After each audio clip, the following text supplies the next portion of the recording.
तो मैं वेलकम करता हूँ आप सबको अपनी एक नई वीडियो में। तो आज की इस वीडियो में मैं आप लोग को बताऊंगा कि डूम के मास फॉलोवर्स दिखेंगे जिन्हें कहा जाएगा हारपेंचर्स ऑफ डूम। तो वीडियो को शुरू करने से पहले प्लीज हमारे वीडियो को लाइक कर दीजिए, चैनल को सब्सक्राइब कर दीजिए और हमें कमेंट में बताइए कि आप लोग को क्या क्या लगता है कौन कौन डूम की टीम में हो सकते हैं। तो विदाउट एनी टाइम वेस्ट हम इस वीडियो को शुरू करते हैं। तो डॉक्टर डूम एवेंजर्स डूम जब में हारपिंजर्स आते हैं तो इसका मतलब ये नहीं होगा कि डूम ने एक पावरफुल टीम बना ली है, बल्कि इसका मतलब ये होगा कि डूम अपना विलन से रूलर बन चुका है। और कॉमिक्स में हारपिंजर्स का कॉन्सेप्ट यूजुअली किसी बड़े कॉस्मिक थ्रेट्स का सिग्नल होता था, जो सिल्वर के आते ही सब समझ जाते हैं कि हाँ अब सबका गैलेक्टस बाप गैलेक्टस आने वाला है। वैसे ही यहाँ पे है, लेकिन डूम के केस में डिस्ट्रक्शन का सिग्नल नहीं होगा बल्कि अथॉरिटी का होगा। जब डूम अब हारपिंजर्स को बेचता है कि ये दिखाता है कि सब कुछ उसके कंट्रोल में है और उसे खुद फील्ड में आने की जरूरत नहीं है। यहाँ से उससे सवाल शुरू होता है कि अगर डूम खुद नहीं लड़ रहा तो ये उसकी पावर के बारे में क्या बताता है, ये अप्रोच थेनोस से कैसे अलग है, क्योंकि इसका मतलब है कि एवेंजर्स को बिल्कुल ही डिफरेंट टाइप का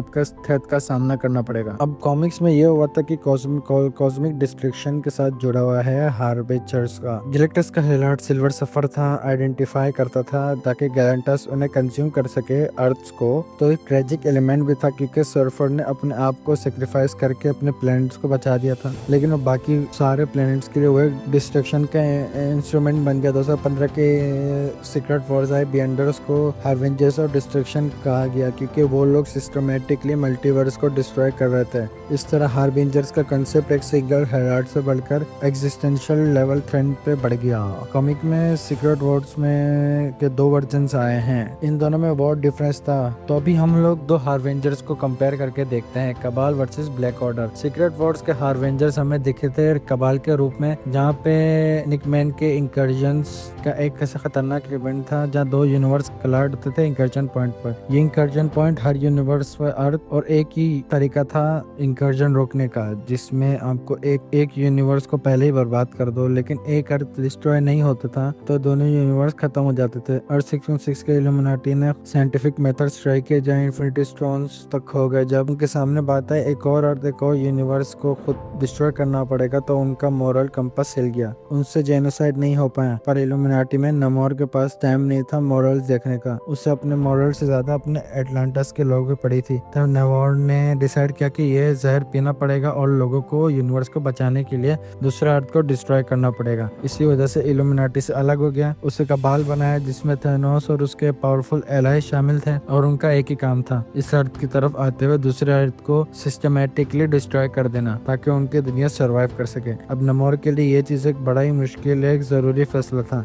इसे वो भी कर समझता था, लेकिन थेनोस और उसकी टीम के लिए ये एक वायलेंट फन इवेंट बन गया। कबाल की ये चीज देख के नमोर डूम के पास गया, लेकिन डूम ने मना कर दिया क्योंकि वो बैकग्राउंड में अपना प्लान चला रहा था, प्लस डूम की किसी की सेकंड चॉइस नहीं बन सकता, इसलिए नमोर की मदद करने से मना कर दिया। ब्लैक ऑर्डर की बात करें तो कॉमिक्स और मूवीज में दोनों जगह देखा है कि ब्लैक ऑर्डर थेनोस के विल के हिसाब से काम करता है। ये लोग पावरफुल थे लेकिन अल्टीमेटली सबऑर्डिनेट थे जो मिशन हैंडल करते थे थेनोस का। डूम की अप्रोच थोड़ी अलग है क्योंकि वो लॉयल फॉलोअर्स नहीं चाहता, बल्कि वो उससे ऑलरेडी बहुत ज्यादा पावरफुल बींग्स को कंट्रोल में लाना था। अगर डूम स्कारलेट विच या आयरन मैन जैसे कैरेक्टर्स को अपनी टीम में रखता है तो इसका मतलब ये है कि वो उन पावरफुल बींग्स को भी डोमिनेट कर रहा है जो अपने रियलिटीज में ऑलरेडी सुप्रीम थे। ये पावर्स के स्केल को बदल के रख देगा क्योंकि एवेंजर्स को एक मैड मैन के जनरल से नहीं बल्कि मल्टीवर्सल यूनिवर्स के कॉन्करर के एक साथ डील करना पड़ेगा। एक चीज तो कंफर्म होती है कि डूम का पावर और उसकी दहशत वहां से शुरू होती है जहां से थेनोस का पीक खत्म हो जाता है। अब डूम्सडे में दिखने वाले हार्बिंजर्स भी देखने की हम बात करते हैं। जब ये बात ड्रॉप हुई थी मास फॉलोवर्स के बारे में बात की गई थी, जहाँ कुछ शॉकिंग नाम भी सामने आए थे। इनमें सबसे पहला नाम आया था iron man, literally doctor Doom, जिसे आयरन मैन का रोल प्ले करने वाले रॉबर्ट डॉनी जूनियर प्ले कर रहे हैं। उस डूम की टीम में एक आयरन मैन हमें देखने को मिल सकता है, ये ज्यादा से ज्यादा सुपीरियर आयरन मैन हो सकता है। ये दो लेयर हो सकते हैं इस चीज का। कॉमिक में एक इवल आयरन मैन था सीक्रेट वॉर्स के दौरान जो अपने एक्सट्रीमिस्ट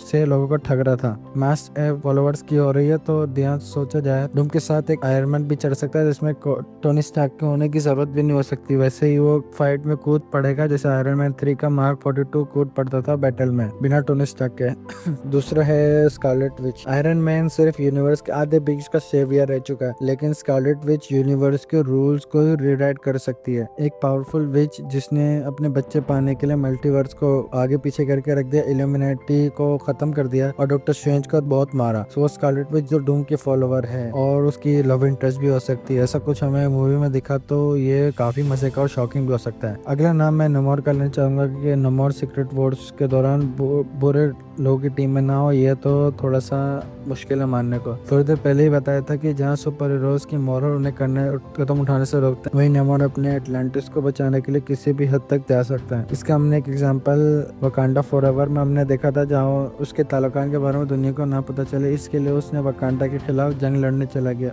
एवेंजर्स मोरली रेडी नहीं होंगे किसी अर्थ को बर्बाद करने के लिए, तो नमेर को डूम का साथ देना पड़ेगा। मास फॉलोवर में दिख सकता है कैप्टन हाइड्रा। कैप्टन हाइड्रा एक अल्ट्रा शिप ब्रदर्स है जिसे हाइड्रा आइडियोलॉजी के साथ रेस किया गया था, जिसने अपने लीडरशिप स्किल्स को हाइड्रा के लिए यूज किया, एवेंजर्स को डिफीट किया और कंट्री को डिक्टेटरशिप में डाल दिया। का कैप्टन अमेरिका हाइड्रा टीम में है तो इसका मतलब प्योरेस्ट हीरो सिंबल्स को भी करप्ट या मैनिपुलेट कर सकता है और ये ऑडियंस के लिए मजे का भी होगा। लास्ट में मैं नाम लेना चाहूंगा मास्टर हल्क का, जो ब्रूस बैनर का फीचर टाइट वर्जन है, जो न्यूक्लियर अपोकलिप्स सर्वाइव करके और भी पावरफुल और अनस्टेबल हो गया है और अपने वर्ल्ड में डिक्टेटर बनकर हीरोज को मौत के घाट उतार चुका है। एमसीयू में मास्टर का मतलब होगा स्मार्ट प्रोफेसर हल्क को अपनी ही डार्क फ्यूचर का सामना करना पड़े, जो इमोशनल और साइकोलॉजिकल पर स्ट्रॉन्ग कॉन्फ्लिक्ट क्रिएट करेगा। एक चीज तो क्लियर है कि डूम को अभी तक एमसीयू में सेटअप तो मिला नहीं है। फैंटास्टिक फोर फर्स्ट स्टेप के पोस्ट क्रेडिट सीन में पीछे से देखा था, उससे पहले और बाद में तो वो कहीं आए भी नहीं, और यही चीज इस चीज को मतलब एक तरीके से प्रूव भी कर सकता है। और आप लोग हमें कमेंट में बताइए कि आप लोग को क्या लगता है कि डॉक्टर डूम के हर्ल्ड में और कौन कौन से हो सकते हैं। तो आज की इस वीडियो का इतना ही। आप लोग को वीडियो पसंद आएगी प्लीज हमारे वीडियो को लाइक कीजिएगा, चैनल सब्सक्राइब कीजिएगा। मैं आप लोगों से मिलूंगा अपनी अगले वीडियो में। बाय।